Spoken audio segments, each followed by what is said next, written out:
Next theorem है हमारे पास Euclid first theorem. Statement क्या है? If p is a prime number and p divides a into b, अगर p कोई भी प्राइम नंबर है और वो दो नंबर्स की प्रोडक्ट को डिवाइड करता है, देन या तो p डिवाइड करेगा a को या फिर p डिवाइड करेगा b को। मतलब कि जब भी कोई प्राइम नंबर दो नंबर्स की प्रोडक्ट को डिवाइड करता है तो वो डेफिनेटली उनमें से एक नंबर को डिवाइड पक्का करेगा, या तो a को या फिर b को। ठीक है, प्रूफ में हमें गिवन तो सिर्फ क्या है, एक तो ये कि p प्राइम है और एक ये p डिवाइड करता है ab को। तो हम p डिवाइड करता है ab को, इसकी डेफिनेशन लगा देते हैं। Since p divide ab, therefore ab कैसा दिखाई देगा? p इंटू डी टाइप का, where d is any integer. ठीक है, अगर p डिवाइड करता है a को तो ठीक है, हमारा क्वेश्चन खत्म हो जाता है। इसलिए हमने मान लिया कि मान लो p a को डिवाइड नहीं करता, p does not divide a। तो हम प्रूफ क्या करके दिखा देंगे कि पक्का p डिवाइड करेगा b को। ठीक है, अब हमने एक ये रिजल्ट पढ़ा था कि अगर p कोई भी प्राइम नंबर हो, a कोई भी नंबर हो, तो या तो p भाग करेगा a को या फिर p और a की जीसीडी 1 होगी। अब यहाँ पे p a को डिवाइड तो कर नहीं रहा, तो पक्का p और a की जीसीडी कितनी हो गई? 1। फिर वो रिजल्ट लगा दो कि अगर दो नंबर्स की जीसीडी 1 आ रही हो तो हमें ऐसे इंटीजर्स मिलते हैं से m और n such that p into m plus a into n is equal to 1। इस रिजल्ट का तो हम बहुत बार यूज कर चुके हैं। फिर हमने दोनों साइड b से मल्टीप्लाई कर दिया। ठीक है, और फिर हमने ab की वैल्यू पुट कर दी थी जो कि कितनी आई थी? p into D. फिर p इसमें से कॉमन आ गया, जो बच गया उसको ब्रैकेट में डाल दिया। तो b किसका मल्टीपल दिखाई दे रहा है? b किसका मल्टीपल दिख रहा है? p का। इट मीन्स p डिवाइड करेगा b को। ठीक है, तो हमने प्रूफ कर दिया कि या तो p डिवाइड करेगा a को या फिर p डिवाइड करेगा b को। नेक्स्ट रिजल्ट है यूक्लिड सेकंड थ्योरम। स्टेटमेंट है the number of primes is infinite. Prime number counting में कितने होते हैं? तो हमें क्या प्रूफ करके दिखाना है कि वो कितने होने चाहिए काउंटिंग में? इनफाइनाइट। हम इसका प्रूफ में उल्टा मान लेंगे कि let if possible the number of primes is finite, कि प्राइम नंबर्स काउंटिंग में कितने हैं? फाइनाइट है, और लास्ट में हम कॉन्ट्राडिक्शन ला देंगे। ठीक है, अब हमें पता है पहला प्राइम नंबर क्या होता है? 2, फिर 3, 5, 7, 11 ऐसे ऐसे करके चलते जाएंगे। अब क्योंकि प्राइम नंबर्स काउंटिंग में फाइनाइट है, इट मीन्स हमें लास्ट वाला प्राइम नंबर भी पक्का पता होगा, क्योंकि फाइनाइट है तो हम गिन सकते हैं तो हमें लास्ट वाला भी पता होगा। तो हमने कहा कि मान लो p जो है वो सबसे बड़ा प्राइम नंबर है, सबसे छोटा कौन सा है? 2। फिर चलते गए सारे लिखते गए लाइन वाइज, और सबसे आखिरी कौन सा हमने मान लिया? p, where p is the greatest prime. ठीक है, इसके बाद हमने स्मॉल a क्या ले लिया? इन सारे प्राइम्स की प्रोडक्ट। ठीक, let a be the product of all primes. अब हम एक नया नंबर डिफाइन कर रहे हैं b, जो कि हमने क्या लिया? a plus 1। अंडरस्टूड है 1 में कुछ जोड़ेंगे तो 1 से तो ज्यादा ही आएगा, और a जो है वो पॉजिटिव है, क्योंकि a में सारी चीजें पॉजिटिव थी, तो a एक पॉजिटिव नंबर है, और 1 में कोई पॉजिटिव नंबर जोड़ेंगे तो आंसर 1 से ज्यादा ही आएगा। It means b is greater then 1। फिर हम ये वाली थ्योरम लगा देंगे कि every natural number greater than 1 has a prime factor. अब b एक नेचुरल नंबर है, ठीक है, b एक नेचुरल नंबर है और ग्रेटर देन 1 है, तो उसका कोई ना कोई प्राइम फैक्टर जरूर आएगा। तो सपोज जो b का प्राइम फैक्टर आ रहा है उसको हम किससे डिनोट कर रहे हैं? q से। q क्या है?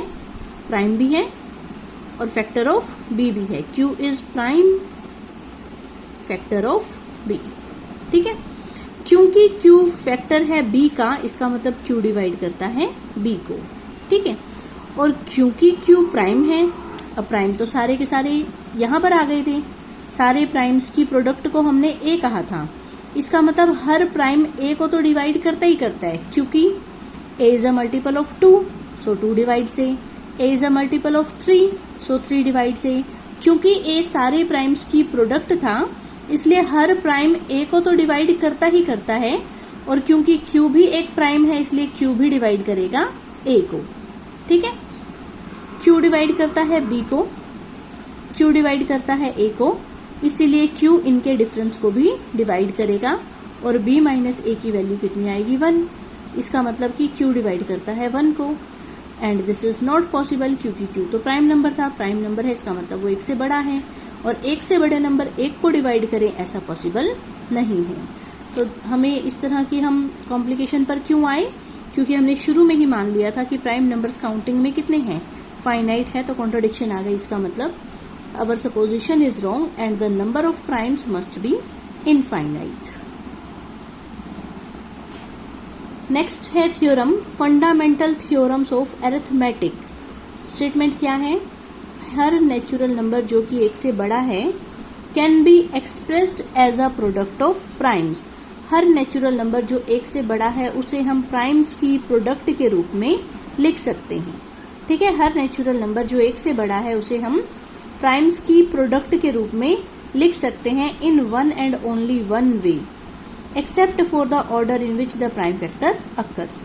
हर नेचुरल नंबर जो एक से बड़ा है उसे हमें प्राइम्स की प्रोडक्ट के रूप में लिखकर दिखाना है यूनिक वे से। सो इसके प्रूफ में हमने कहा कि मान लो n कोई भी नेचुरल नंबर है जो कि एक से बड़ा है और इस n को हमें प्राइम्स की प्रोडक्ट के रूप में लिखकर दिखाना है। ठीक है, अब हम वो थ्योरम लगा रहे हैं कि every natural number greater than 1 must have a prime factor. इसका मतलब n का भी कोई ना कोई प्राइम फैक्टर जरूर होगा। उस प्राइम फैक्टर को हमने नाम दे दिया P1। मीन्स P1 डिवाइड करता है n को और साथ में P1 क्या है, एक प्राइम नंबर। डिवाइड की डेफिनेशन लगा दो कि क्योंकि P1 डिवाइड करता है n को तो n कैसा दिखाई देगा, P1 इंटू N1 टाइप का, P1 इंटू N1 टाइप का। ठीक है, where n is greater than N1, ये तो है ही है, क्योंकि अगर n और N1 इक्वल होते, n और N1 इक्वल होते तो ये कट जाते। P1 किसके इक्वल आ जाता, 1 के, लेकिन P1 तो एक प्राइम नंबर है, इसका मतलब P1 तो 1 के इक्वल हो नहीं सकता। सो n और N1 बराबर नहीं होंगे तो n बड़ा होगा N1 से। उसके बाद अब हमें ये नहीं पता कि जो N1 है वो 1 के इक्वल है या 1 से बड़ा है, इसलिए हमने इफ करके दोनों केसेस कर लिए कि अगर N1 की वैल्यू 1 है तो ऐसा होगा और अगर N1 की वैल्यू 1 से ज़्यादा है तो ऐसा होगा। ठीक है, सो पहला केस हमने मान लिया if N1 is equal to 1। अगर N1 की वैल्यू 1 हो जाती है तो n किसके बराबर आ गया, सिर्फ P1 के। इसका मतलब n को हम एक सिंगल प्राइम की फॉर्मेट में लिख सकते हैं and the result is proved. हमें क्या प्रूव करना था कि n को हम प्राइम्स की प्रोडक्ट के रूप में लिख सकते हैं, तो एक सिंगल प्राइम वाला भी उसी केस में आ जाएगा। दूसरा case if N1 greater than 1, फिर से वही थ्योरम लगा दो कि every natural number greater than 1 must have a prime factor. तो N1 का भी कोई ना कोई प्राइम फैक्टर जरूर होगा, उसको हमने क्या नाम दे दिया, P2। इसका मतलब P2 डिवाइड करता है N1 को और साथ में P2 क्या है, प्राइम नंबर है। ठीक है, डिवाइड की डेफिनेशन लगा दो। P2 डिवाइड करता है N1 को तो N1 कैसा दिखाई देगा, P2 इंटू समथिंग। उस समथिंग को हमने क्या नाम दे दिया, N2। और अंडरस्टूड है N1 बड़ा होगा N2 से, क्योंकि अगर ये दोनों इक्वल होते तो ये कट जाता, P2 किसके इक्वल आ जाता, 1 के, लेकिन P2 तो प्राइम नंबर है। ठीक है, P2 प्राइम नंबर है तो वो 1 तो हो नहीं सकता, इसका मतलब N1 बड़ा होगा N2 से। अब इस N1 की वैल्यू उठाकर यहाँ ऊपर वाले में पुट कर दो। n किसके बराबर आया था, P1 इंटू N1 के। N1 फर्दर किसके बराबर आया है, P2 इंटू N2 के। ये वैल्यू उठाकर यहाँ पुट कर दी तो n किसके बराबर आ गया, P1 P2 N2। ठीक है, अब हमें N2 के बारे में नहीं पता कि वो 1 के इक्वल है या 1 से बड़ा है, इसलिए हमने इफ करके दोनों केसेस लिख लिए। अगर N2 की वैल्यू 1 होती तो n किसके बराबर आ जाता, P1 इंटू P2 के। इसका मतलब n can be written as a product of primes. n को हम प्राइम्स की प्रोडक्ट के रूप में लिख पा रहे हैं and the result is proved. और अगर N2 बड़ा होता 1 से तो फिर से हम यही प्रोसेस दोबारा से चला देते कि N2 का कोई ना कोई प्राइम फैक्टर जरूर आएगा। सपोज उसको हमने नाम दे दिया P3। फिर हम कहेंगे कि P3 डिवाइड करता है N2 को, तो N2 कैसा दिखाई देगा, P3 इंटू N3 टाइप का, और N2 की वो वैल्यू उठाकर यहाँ पुट कर देंगे और N3 के ऊपर फिर से यही दोनों केसेस चलते जाएंगे। ठीक है, तो यही प्रोसेस हम चलाते जा रहे हैं बार बार। ठीक है, अब देखो सबसे बड़ा आया था n, उससे छोटा आया था N1, N1 से छोटा आया था N2, फिर N2 से छोटा आया N3।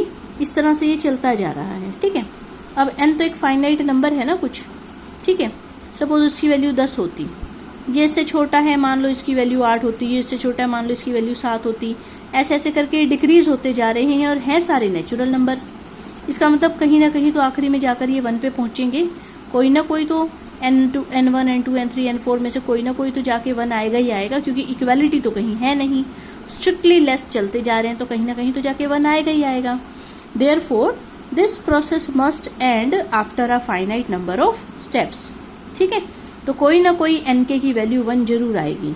तो हमने लिखा है देयरफॉर देयर एग्जिस्ट प्राइम्स, ये जो P1 था ये भी एक प्राइम नंबर आया था, ये जो P2 था ये भी प्राइम आया था, जो P3 आया था वो भी प्राइम आया था।